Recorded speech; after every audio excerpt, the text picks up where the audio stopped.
तर लक्ष्मी निवास या मालिकेच्या येणाऱ्या पुढील भागामध्ये आपल्याला खूप मोठा असा ट्विस्ट पाहायला भेटणार आहे। तो म्हणजे असा की सिद्धू भावनाला सांगणार आहे की तिच्या गळ्यामध्ये मंगळसूत्र त्यानेच घातलेलं होतं आणि मग त्यानंतर आपल्याला पुढे भावना आणि सिद्धूचं लग्नसुद्धा होताना पाहायला मिळणार आहे। तर काय आहे सविस्तर माहिती, चला जाणून घेऊया। त्याआधी जर तुम्ही आपल्या चॅनलवरती नवीन असाल तर व्हिडिओला लाईक आणि आपलं चॅनल सबस्क्राईब नक्कीच करा।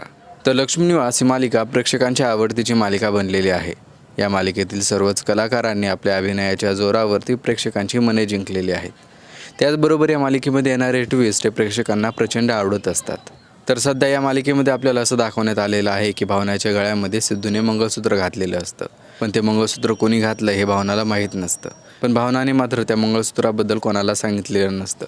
ते मंगळसूत्र ते गळ्यामध्ये तसंच लपून तिने ठेवलेलं असतं आणि हे मंगळसूत्र तिच्या गळ्यामध्ये कोणी घातलं याचा ती शोध घेत असते। आणि मग पुढे आपल्याला असं पाहायला भेटलेलं असतं की भावनाला बघण्यासाठी घरी मुलगा आलेला असतो।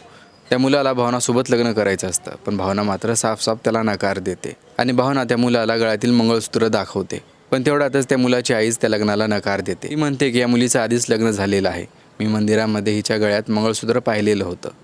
जी मुलगी तिच्या आईवडिलांना सुद्धा सांगत नाही की हिचं लग्न झालेलं आहे, त्या मुलीसोबत आम्ही लग्न कसं करावं, असं बरंच काही बोलून ती तिथून निघून जाते। आणि मग पुढे आपल्याला असं पाहायला भेटतं की संतोष भावनाला खूप ओरडतो आणि तिला घराच्या बाहेरसुद्धा काढतो। आणि मग त्याच वेळी तिथे सिद्धू येतो आणि मग भावनाला तो घरामध्ये घेतो। तो सगळ्यांनाच विचारतो की काय झालं आहे। मग त्याला समजतं की भावनाच्या गळ्यामध्ये त्याने जे मंगळसूत्र घातलेलं आहे त्यामुळे भावना आता अडचणीमध्ये आलेली आहे।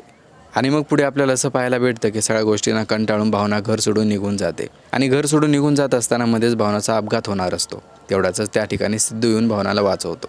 आणि मग पुढील मालिकेच्या भागामध्ये आपल्याला असं पाहायला भेटणार आहे की सिद्धूला भावनाला होणारा त्रास सहन होत नाही आणि मग तो भावनाला आणि घरातल्या सगळ्या सदस्यांना सगळं काय सांगतो की भावनाच्या गळ्यामध्ये मंगळसूत्र त्यानेच घातलेलं आहे।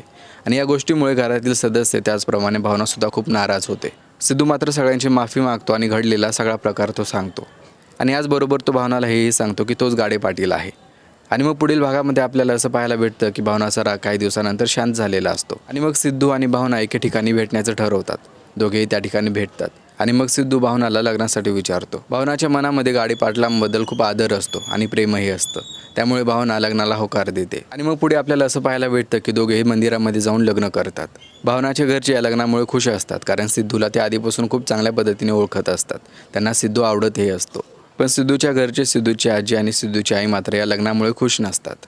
तर एकंदरीत पाहता आपल्याला लक्ष्मी निवास या मालिकेमध्ये सिद्धू आणि भावनाचं लग्न पाहायला मिळणार आहे। तर या मालिकेमध्ये आलेल्या ट्विस्टबद्दल तुम्हाला काय वाटतं कमेंट करून नक्कीच कळवा। त्याचबरोबर जर तुम्ही आपल्या चॅनलवरती नवीन असाल तर व्हिडिओला लाईक आणि आपलं चॅनल सबस्क्राईब नक्कीच करा। धन्यवाद।